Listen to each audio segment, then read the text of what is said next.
In the top left here of Cyberforest, the American Protoss, this is Ting's Neeb. And in the bottom right, with a great game 2 on year 0, this is Clash's Lambo, the German Zerg. Definitely one of the guys that we see getting better and better at every tournament. I feel like we had Laser before, you know, as second best Zerg in Europe, and he was the one getting always better and better and always posting like crazy results, but as of late he's definitely fell off a little bit. And Lambo is like kind of like the legacy of that, you know, like he's the new guy in terms of showing up at every tournament and showing us how much he can improve from time to time. And really, he's always been confident, but it felt like he was missing, you know, that little something to really post results against some of these best players in the world that he would meet at those tournaments. And right now it's all coming to fruition for sure. He's definitely impressing me more and more every time I see him come out. Yeah, the big showing, of course. We're all talking about Lambo at Austin last year. We had incredible showing in America, Neeb's home turf. I mean, Neeb's from the East Coast and Austin isn't the East Coast, but you know America's America. America's right? America, right? Yeah, exactly. So Lambo doing really, really well overseas, getting a lot of fans, getting really deep in WCS in Austin. But since then, he's been sort of left a little bit wanting, you know, wants to be able to get into the top 8 of a huge tournament again. I wonder if IM candidates might be it. It's got a very, very tough group. I mean, this tournament is just so stacked, right? Like, yeah, even this is one of the hardest, well, I would even argue the hardest tournament in the world in StarCraft 2 to get top 8 yeah. in. Because there's so many players, like the open brackets are just insane. And then after that, it's not even like, you know, there's some sort of like round of 16. It's a round of 24 round robin. Sure. It doesn't get any harder than that. Luckily, there is money to there's money to be earned. If you earn your way up into those higher echelons, there is big cash, fat stacks. A lot of thanks to the war chest, of course, by fattening that prize purse by $150,000. That's folding money, Todd. Oh, that's what would you do with that in Vegas? Have a good time. But yeah, these guys, pretty sure they're very happy with that. Their esports earnings going to be skyrocketing through the roof. That's right. Always checking out that esports earnings before we start those tournament casts. And Lambo is actually rushing that third base here pretty quick, while he's grabbing speeds. And Neeb again going for the target. It seems to be his standard as far as how he likes to open. Yeah, two adepts a into a good start. look at how he likes to play PvZ, and later on he'll play against Leenock and Dark, so something to keep in mind. Yeah, the big question is, like, is he going to go Twilight Council? I mean, something that Neeb used to love a long time ago is actually like resonating glaive timing attacks with Stargate to back it up. Look, it's just a couple of oracles, making them a little bit more powerful. Who didn't? That's right. But he's been really showing the reliance on the double Robo Immortal production, which is making a lot of sense in the current state of the game.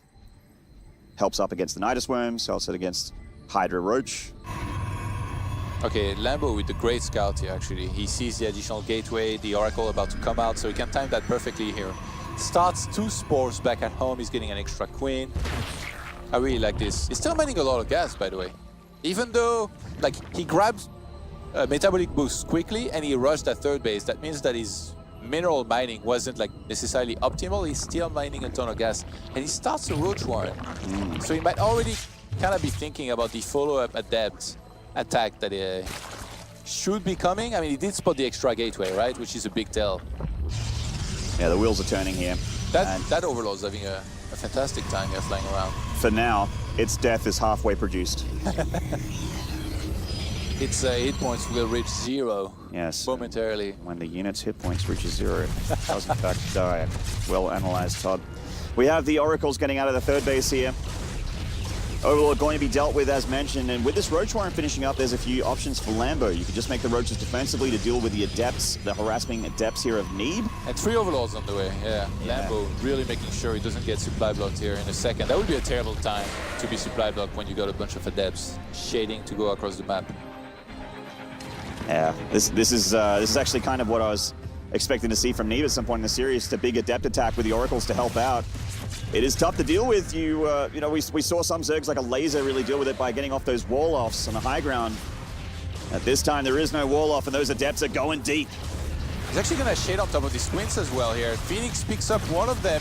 Is there enough here for Lambo? The Oracle's attacking the hatchery. There's the Spore right behind this. These drones are gonna have to run away a little bit. Roaches need to get into that fight, but the Adepts shade towards the main base. That's gonna be a lot of drones dying here. Lambo, not quite enough units, not quite enough time, and he is losing a lot of drones here. It's like almost a dozen drone kills going down, and these Adepts which are just bouncing around. And honestly, they can leave. The damage is done. Like maybe swing past the third base on the way out. This is very annoying for Lambo, who's just making a lot of units right now. He's making a ton of Lings and a ton of Roaches, and I don't think he's intending to play the macro game here, Todd. I think he wants to try and just go for a big all-in. Yeah, he might have no choice here. 50 walkers to 30. This is what Protoss's dreams are made of. Immortal productions already began as well. He's going to start charge, get 2 more gates, Forge. He's only lost 1 Adept. How's that possible? How could he lose an Adept? That's unacceptable. Todd's unimpressed with that 1 Adept death. I am not impressed by your performance. Well, hopefully Neeb can impress you later, Todd. He's got a lot of series to play today. That's actually insane that he only lost 1 Adept. I definitely thought there was more that died, actually. He was like on top of Roaches and Queens, but the Oracles helped so much. He's got some force fields here to try and buy some time, because that looks like what this is about. These shield batteries might be a little bit far forward here, but does Neeb just have enough anyway? The Queen's touching on these Oracles. They're taking a lot of hit point damage. The Ravagers and the Lings flooding across. The shield batteries are about to finish, but one of them gets picked up immediately. The other one doesn't have any Protoss units next to it because it's just getting overwhelmed by Zerg units. Did Lambo crack through Neeb's defenses? This Immortal is worth its weight in gold. We got some Stalkers coming in from the third base as well. Neeb's shield batteries possession trying to defend 2 bases at once, but will he be able to? This is a lot of Zerg. Yeah, those Queens actually crawled their way across the map here. They eventually made it there. There's not so much to really kill them as long as they're escorted by units. Right now, they're kind of being left over. Neeb moving from that ramp. I think he should just sack the third base maybe, and it'll still be fine. 49 walkers to 30. As long as he doesn't die here, he'll be okay. Starts 3 shield batteries. Charge is about to finish now, and 1 more Immortal as well. So he's just gonna let the third base die. But he's so tricky to hold behind a wall like this against that many Ravagers, because they're gonna let corrosive bites on everything.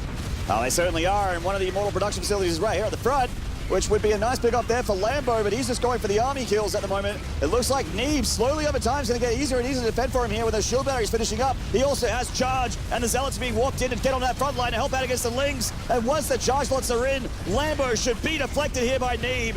He just doesn't have enough in low. The Queens are actually kept on the outside of the fight as well. They're not transfusing. Lambo knows that it's all over. Neeb has got this one in the bag. GG.